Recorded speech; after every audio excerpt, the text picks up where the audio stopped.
I can ask in English, it's fine, or in Hebrew. My name is Shailavi in English. Shailavi. I found your presentation and the comments fascinating, and in principle, I guess on most days I would agree. But I do want to play devil's advocate for a moment, especially since the devil is an advocate.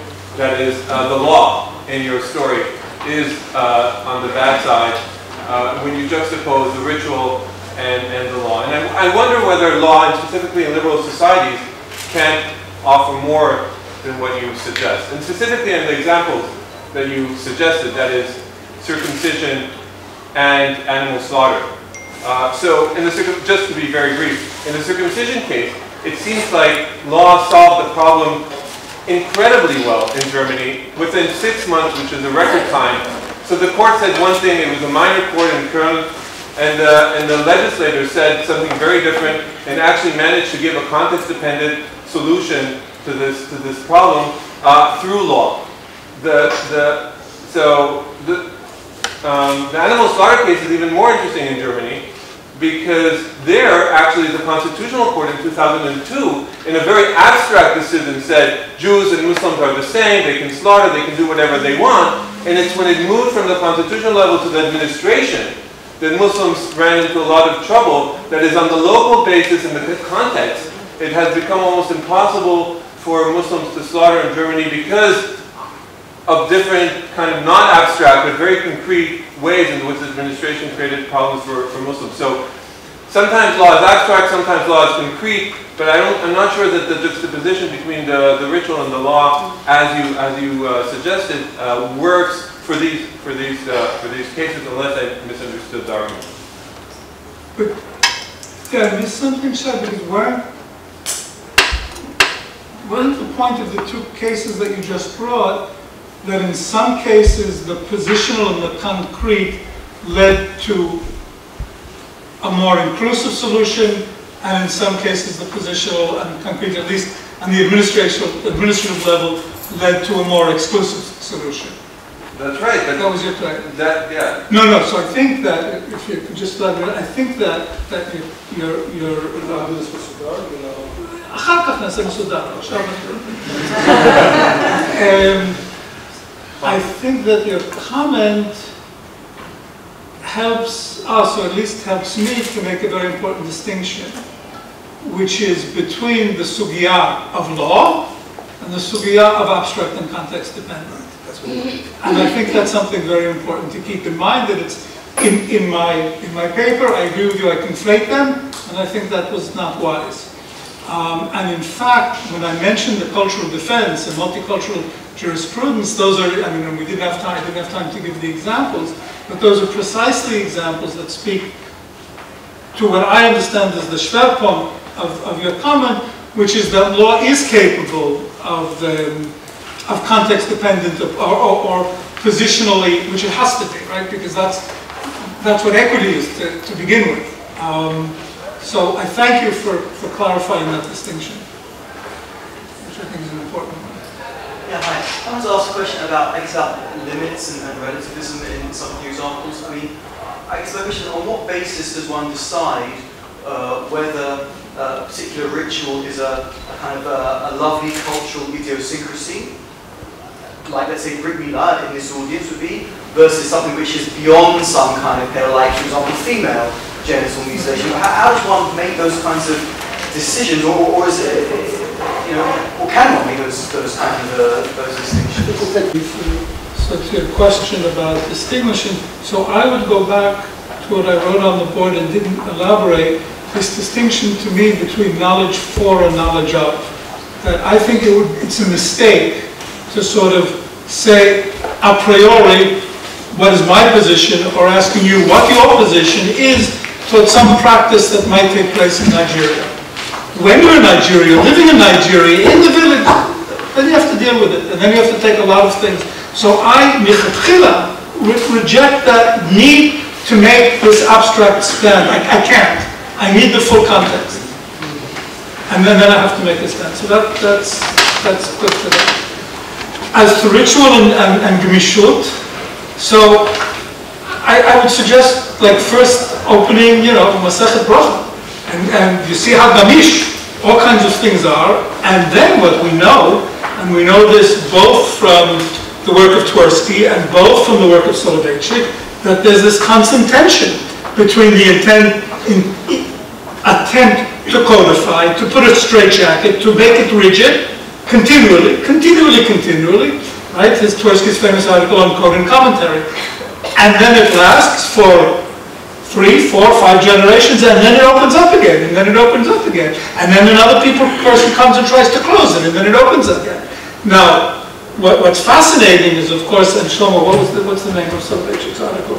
The Memesi's article. No, rupture reconstruction. Right? Which is exactly that, which is exactly how today we lose the Gemishlut, because everybody in my synagogue, you know, shows up with an art scroll siddur, which tells you exactly when you bow and how many steps backward you have to take, and should you start with your right foot and your left foot, and they react as if this is minala, as if this came down with everything else on Sinai. So that's the problem, that we're reimagining ritual in terms of precisely these abstract notions, and it's not just the Yiddish, it's everybody, the Muslims are also doing this.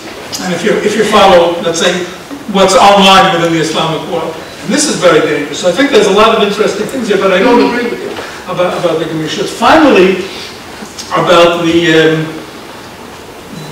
communal aspects of liberalism, I guess somewhere I'm still caught in my sort of intellectual backgrounds, and when I hear about the collective aspects of liberalism, I think about Marx's On the Jewish Question, which was really critiquing and taking apart those aspects of what liberalism, what's behind those collective aspects, based on private property and brief. Okay, if there are no more, I'll take that, and I want to exercise my prerogative. Siri will make a series of short remarks. Regarding this. I mean, the first thing is that we have an example of a shared tribe in Israel, or in Israel-Palestine. It's called Marat HaMachpelah. במיוחד בסוכות, כשנפתח עולם יצחק, אז בחול המועד, אז it's a shared tribe. Somehow it doesn't seem to work out, exactly the same way that, that you've been describing it. So, maybe we need to thicken the description of what the conditions are for this. That's the first thing. Secondly, it does seem to me that there's this yearning, this erga, for a world that's pre-liberal and pre-fundamentalist, in which we had these communities that sort of interacted between themselves. Well, these communities didn't just interact in a vacuum. In the Ottoman Empire, there was a state. אני אגיד את זה בעברית, מישהו עשה בלגן הזה קורא להם את הצורה, זאת אומרת, so there was a state enforcing. It wasn't just that these nice people interacted and negotiated boundaries and did all these wonderful things. There was a mechanism of power here that that enforced it. And when all these situations in the Balkans and in Central Asia and in the Caucasus, etc., the central power disappears. So it seems that these nice groups that used to interact, they destroy each other. So So you have to factor in something else over here. So that just wanted to raise these issues. So Shlomo, I'd say that Marat HaMachpelah is exactly representative of the process that I was pointing out. In other words, under the Ottoman Empire, which is by definition, as all empires are, based on the notion of pluralism. There's no empire without pluralism. It's nothing to do with democracy or good or anything else that's pluralist. So there, religious shrines did not become part of an ethno-religious narrative. And they did with all of the successor states. All of the successor states, right? It changed. It changed in North Africa, and it changed in Palestine, parts of Israel, and that's what we're witnessing. So that Marat HaMachpelah, as you know very well, has a political mimad, political what? Dimension, right? That doesn't exist in the shrine in Macedonia. And I think that, you know, what Erica said is absolutely correct. I think that not only did nobody get together consciously to go together, but I think that the place was sacred long before there was any monotheistic religion. You know, when everybody was a pagan, when they were sort of still Tengris or whatever they were in that area, it was sacred. And I think that's true of places we were in Bosnia too. You know, so that's the process. I think the important question that I can't answer, Erica asked very, very lightly, and you put it one way, but I would make it much more kharif. You said what are the limits to this approach, but really the question is, how do you generalize this approach? I think that's really the question. How do you generalize the approach, and how the hell can you generalize something that's built on particularity, that's very raison d'etre, it's very, the whole DNA of it is against generalization, and I don't have an answer to that. And that's, to me, the most serious problem in the approach.